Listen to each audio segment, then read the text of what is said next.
안녕하세요. 김직장인입니다. 생산관리로 일하던 회사 중에 태양광 모듈을 만든 회사가 있었어요. 네, 태양광 모듈 생산관리로 입사를 했습니다. 태양광 발전소를 보면 알겠지만 검정색 판 있잖아요. 이렇게 검은색으로 돼가지고 태양광을 직접적으로 받는 그런 태양광 모듈을 만드는 회사였어요. 인가시라는 것을 얇게 썰어가지고 웨이퍼를 만들고 웨이퍼를 작게 잘라서 칩으로 만든 다음 그 칩으로 두둥두둥 하면은 모듈이 완성이 됩니다. 태양광으로 발전을 하는 프로세스에서 아주 중요한 핵심 제품이죠. 그게 중요한 건 아니고 일반 유저들과 계약을 하면은 환경을 조성을 한 다음에 작은 규모의 태양광 발전소를 지어주는 솔루션도 같이 진행을 했었는데요. 여기서 생긴 문제에 대해서 이야기를 해보려고 합니다. A지역이라고 하겠습니다. A지역은 해안과 맞닿은 곳이었고요. 개인 땅이었고요. 땅이 바다와 가까워서 태양광 발전소 효율이 굉장히 좋을 거라고 생각을 했어요. 그래서 땅의 주인과 계약을 해서 발전소를 이제 지어주기로 하고 일정 수수료, 월세를 내면 발생하는 이익을 나눠 가지면 프로젝트를 진행했습니다.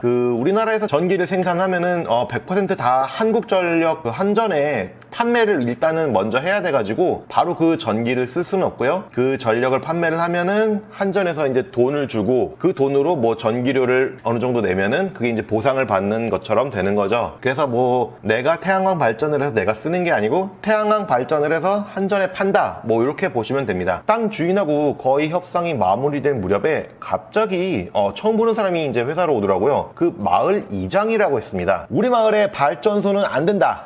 발전소를 지으면 새들이 다 도망가서 자연이 파괴된다. 이렇게 이야기를 하시더라고요. 뜬금없이 땅 주인이 이장의 논리를 이기기는 힘들어 보였어요.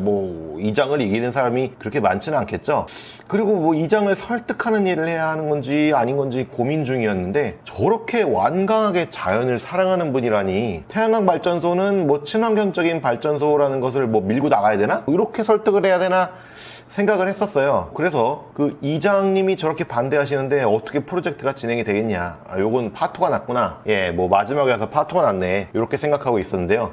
회사를 오래 다니신 과장께서 이렇게 하시더라고요. 저건 뒷돈 달라는 이야기란다. 실제로 나중에 알고 보니 영업 마케팅 담당자와 다시 협상을 하고 결과는 아주 재밌었습니다. 우리 마을에 태양광 발전소를 지으려면 마을회관을 지어달라 였습니다. 아니 자연을 사랑한다고 했다가 갑자기 마을회관?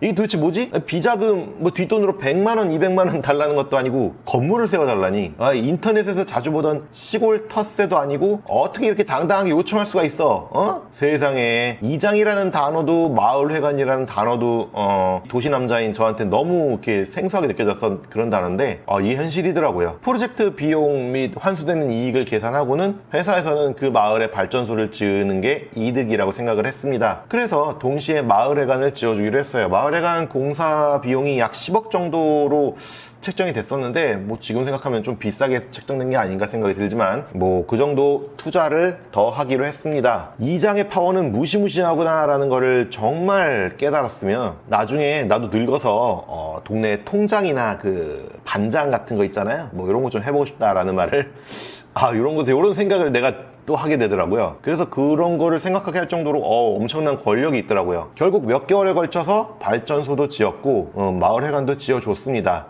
예상한 바와 같이 갑자기 이제 뜬금없이 밭에 이제 태양광 발전소가 지어지니까 새들이 다 떠나갔어요. 자연이 조금 파괴되더라도 마을회관 지어줬으니 그 마을에는 이득이었죠. 마을회관 얼마나 좋겠어요.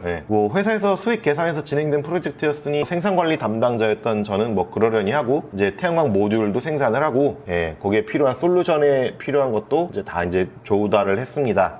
태양광 발전. 우리나라에는 태양광 발전이 딱히 장점이 있는 나라는 아니에요. 왜냐하면 여름에 장마 기간이라는 게 있어가지고 여름은 다 날려 먹어야 돼요, 거의. 그래서 다른 나라에 비해서 그냥 간단하게 계산해서 한 25%, 4분의 1 정도는 손해를 먹고 들어가는 장사입니다. 중국의 황사나 미세먼지로 인하여 효율도 많이 떨어져가지고 우리나라는 태양광 발전이 그렇게 뛰어난 효율을 발휘하는 건 아니에요. 그래도 이 지역은 나름대로 바다에 가까워서 햇빛이 뜨거웠고요. 효율도 높을 것이라고 판단해서 이제 마을회관까지 지어주면서 태양광 발전소를 지은 건데요. 자, 문제가 발생했습니다. 어느 정도 수익이 발생하려던 손익분기점이 이제 왔다 갔다 하려고 하는데 발전소에 사람이 상주하거나 이제 매일 들러볼 수가 없어요.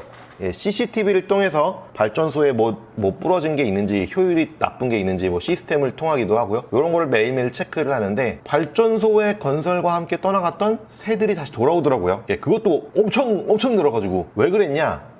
분석을 했어요. 아니, 분명히 태양광 발전소 때문에 환경이 파괴됐기 때문에 새들이 떠나갔을 텐데 왜 돌아왔냐? 태양광 발전소가 태양열을 받는 곳이잖아요. 따뜻해서 새들이 돌아왔다고 합니다. 그래서 새들이 이곳을 안식처로 삼기 시작했고, 살기 좋은 환경으로 판단하고 더 많은 친구들을 불러왔다고 합니다. 이들 새들, 갈매기 같은 애들인데 많아지니까 어떻게 되겠어요? 새들이 위에 떠다니면은 그림자 져서 효율 떨어지죠. 새들이 위에 앉아 있으면은 그림자 져서 효율 떨어지죠. 새들이 앉다 보면은 태양광 모듈 파손됩니다. 파손된 부분은 태양광 발전을 못해서 효율이 감소하죠. 왜 새들이 가만히 앉아 있겠습니까? 새들이 똥을 싸요. 똥을 싸고 이러니까 또 그 밑에는 태양광 발전이 안 되죠. 효율이 엄청나게 감소를 했어요.